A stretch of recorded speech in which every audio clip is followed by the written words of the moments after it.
বাচ্চাকে পুতুল দিয়ে খেলতে দিলে তিনটি মারাত্মক বিপদ চলে আসবে। আপনার বাচ্চার জীবনটা সুখের আর থাকবে না, আপনার বাচ্চা কঠিন বিপদে পড়ে যাবে। অনেক বাবা মা এখন সন্তানদেরকে, ছোট্ট বাচ্চাকে, ছোট্ট শিশুটাকে খেলার জন্য পুতুল কিনে দেন।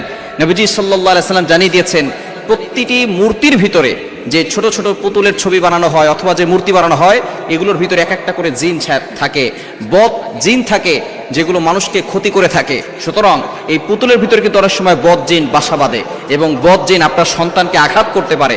সুতরাং আপনার সন্তান কঠিন বিপদে পড়ে যেতে পারে। এক নম্বর যে সমস্যা, সেটা হচ্ছে জিনের সমস্যা। অনেক বাচ্চাকে বাবা মারা, তারা ছোট বাচ্চাটাকে পুতুল কিনে দেয় এবং বিশেষ করে মেয়ে বাচ্চাদেরকে পুতুল কিনে দেয়। আর এই পুতুলের ভিতরে যে বদজিন আস্তে আস্তে বাসা বাঁধে, সেটা বাচ্চাকে ক্ষতি করার চেষ্টা করে। বাচ্চাকে অনেক সময় এই বদজিন আসর করে।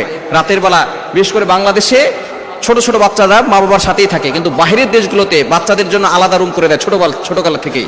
তখন দেখা যায় যে এই পুতুলগুলো আস্তে আস্তে কেমন যেন তাদের ভিতরে একটা আত্মা চলে আসে। আত্মা তো না, এটা হলো শয়তান ভিতরে গিয়ে তারপরে বাচ্চাকে ক্ষতি করার চেষ্টা করে। অনেক সময় এই বাচ্চাকে এমনভাবে আঘাত করে, বাচ্চা বড় ধরনের রোগের ভিতরে চলে যায় অথবা সে দুনিয়া থেকে বিদায় হয়ে যায়। এজন্য অবশ্যই বাচ্চাকে খেলনা কিনে দিবেন। অবশ্যই বাচ্চার খেলার জন্য, তার মস্তিষ্ক ঠিক রাখার জন্য এবং তার বিবেক বুদ্ধি বাড়ানোর জন্য আপনি তাকে খেলনা কিনে দিবেন, তবে পুতুল কিনে দিবেন না। যে সমস্ত বাচ্চাদেরকে জিনে আঘাত করেছে তারাই বুঝতে পারে যে বাচ্চাদেরকে জিনে সমস্যা করলে কতটা বড় ক্ষতি হতে পারে। অনেকে আমাদের কাছে ফোন দিয়ে বলে, অনেকে আবার এটা বিশ্বাস করবে না, বলবে এটা মানসিক ভারসাম্যহীনতা। তবে জিন জাতি বলতে কিছু একটা আছে, এটা আমরা অবশ্যই বিশ্বাস করতে হবে। এটা বিশ্বাস না করলে ঈমান থাকবে না। আল্লাহ তাআলা মানুষদের ব্যাপারে একটা সূরা নাজিল করেছে, সূরাতুন নাস। আবার আল্লাহ পাক রব্বুল আলামিন জিনদের ব্যাপারে একটা সূরা নাজিল করেছে, সূরাতুল জিন। 29 নম্বর পারা রয়েছে। আল্লাহ তাআলা নিজে বলে দিয়েছেন 27 নম্বর পারার 2 নম্বর পৃষ্ঠার 5-6 নম্বর লাইন, সূরাতুজ জারিয়াতের 56 নম্বর আয়াতে আল্লাহ বলছেন, ওয়ামা খালাকতুল জিন্না ওয়াল ইনসা ইল্লা লিয়াবুদুন, I have created the human and the jinn people to worship only me.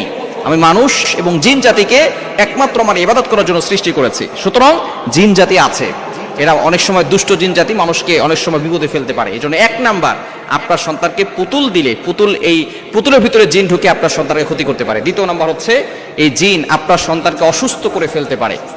বাচ্চারা দেখবেন অনেক সময় রাতের বেলা কান্নাকাটি করে, দেখবেন অনেক বাচ্চারা কান্নাকাটি করে। কেন করে জানেন? জিন জাতিরা দূর থেকে অ্যাট্রাকশন দিয়ে থাকে, যার কারণে বাচ্চা কান্নাকাটি করে। এই কারণে জিন জাতি যদি আপনার বাচ্চাকে ক্ষতি করে, তাহলে কিন্তু আপনার বাচ্চা আস্তে আস্তে অসুস্থ হয়ে যাবে এবং বাচ্চাকে সুস্থ করার জন্য কোনো ওষুধ দিয়ে কাজ হবে না। কি খাওয়াবেন? প্যারাসিটামল খাওয়াবেন, নাপা খাওয়াবেন? এগুলো খাওয়ালে কোনো লাভ নাই। তখন আপনাকে আয়াতুল কুরসি এবং 4 কুল, সূরা ইখলাস, সূরা ফালাক, সূরা নাস, সূরা কাফিরুন, এগুলো পরে ফু দিয়ে দিবেন। আস্তে আস্তে সে বাচ্চা সুস্থ হয়ে যাবে। এজন্য পুতুল দিলে আস্তে আস্তে কিন্তু সে বাচ্চা অসুস্থ হয়ে যাবে। এবং 3 নাম্বার যে ক্ষতি হবে, সেটা হচ্ছে তার মেধা শক্তি দুর্বল হয়ে যাবে।